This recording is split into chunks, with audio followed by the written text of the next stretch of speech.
بسم اللہ الرحمن الرحیم۔ السلام علیکم ناظرین، آج کا ویڈیو جو میں آپ کی خدمت میں لے کے آیا ہوں اس کا عنوان ہے حضرت علی اصغر رضی اللہ تعالی عنہ کی شہادت۔ ابھی حضرت امام حسین رضی اللہ تعالی عنہ نے علی اکبر کی لاش مبارک کو زمین پر لیٹایا ہی تھا کہ امام پاک کی بہن حضرت زینب رضی اللہ تعالی عنہا حضرت امام پاک کی شیر خوار بیٹے حضرت علی اصغر رضی اللہ تعالی عنہ کو گود میں لیے ہوئے تشریف لائیں، جن کی عمر 6 ماہ کی ہے۔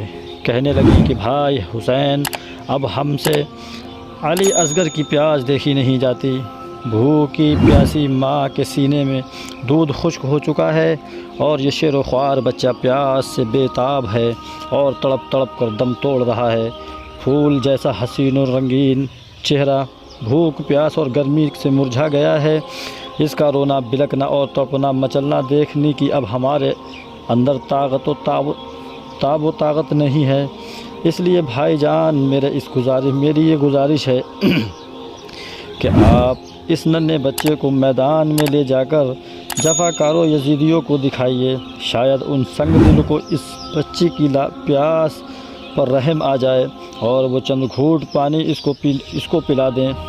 بہن حضرت زینب کے اصرار پر مجبور ہو کر حضرت امام حسین پاک نے اپنے شیر و خوار بچے کو حضرت علی اصغر کو اپنی گود میں لے کر اپنے سینے سے لگایا اور سیاہ دل یزیدوں کے سامنے تشریف لے گئے اور فرمایا، اے میرے نانا جان کا کلمہ پڑھنے والوں، یہ میرا سب سے چھوٹا بچہ ہے جو پیاس سے دم توڑ رہا ہے۔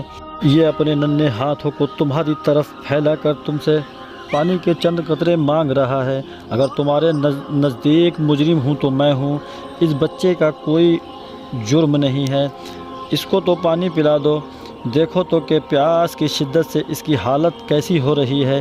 اگر تم لوگوں کے دلوں میں کچھ بھی رحم ہو تو اس ننھے بچے کے لیے تھوڑا سا پانی دے دو۔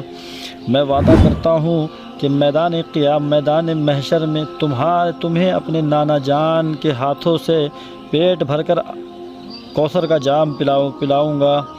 حضرات، ابھی حضرت امام پاک کی دل ہلا دینے والی تقریر جاری ہی تھی کہ یزید فوج کا ایک بد نصیب سپاہی حرملہ بن کاہل مردود نے تیر کا ایسا نشانہ باندھ کر چلایا کہ حضرت علی اصغر کے حلق کو چیرتا ہوا امام پاک کے بازو میں پیوست ہو گیا۔ حضرت امام پاک نے تیر کھینچ کر نکالا تو خون کا فوارہ حضرت علی اصغر کے گلے سے ابلنے لگا اور پیاس سے بچے کے باپ کے ہاتھ میں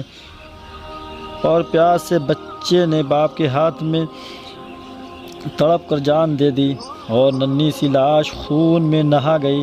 حضرت امام پاک نے حسرت بھری نگاہ آسمان کی طرف اٹھائی اور انا للہ و انا الیہ راجعون پڑھا۔ زخمی جگر خبیثوں نے توڑا حسین کا بچہ بھی شیر خوار نہ چھوڑا حسین کا۔ حضرت امام پاک نے ننھی سی لاش کو بہن کی گود میں دیا اور فرمایا، بہن زینب، صبر کرو اور شکر ادا کرو کہ اللہ تعالیٰ نے ہماری یہ سب سے چھوٹی قربانی بھی قبول فرما لی۔ پھر ننھے شہید کی لاش کو اپنے کلیجے سے لگا کر آہستہ آہستہ خیمے کی طرف روانہ ہوئے۔ حضرت زینب نے جس وقت ماں کی گود میں حضرت علی اصغر کی لاش کو دیا تو ماں نے ہائے میرا لال کہہ کر لاش کو کلیجے سے لگا لیا اور روتے ہوئے کہا، بیٹا، میرا پیارا بیٹا، ایک مرتبہ اپنی ماں کے سوکھے ہوئے پستان میں منہ لگا لو کہ اب تم کو اپنے سینے سے مجھے لگانا کبھی نصیب نہیں ہوگا۔ افسوس، ہائے افسوس۔ اگر ویڈیو پسند آیا ہو تو چینل کو سبسکرائب ضرور کریں اور گھنٹی کا بٹن ضرور دبائیں تاکہ جب بھی کوئی ویڈیو اپلوڈ کیا جائے تو اس کا نوٹیفیکیشن وقت پر آپ تک پہنچ سکے۔ شکریہ۔ میرے بولنے میں کسی بھی طرح کی کوئی بھی غلطی ہوئی ہو، آپ گواہ ہو۔ میں اللہ تعالیٰ کی بارگاہ میں توبہ کرتا ہوں۔ استغفر اللہ ربی من کل ذنب واتوب الیہ۔ السلام علیکم۔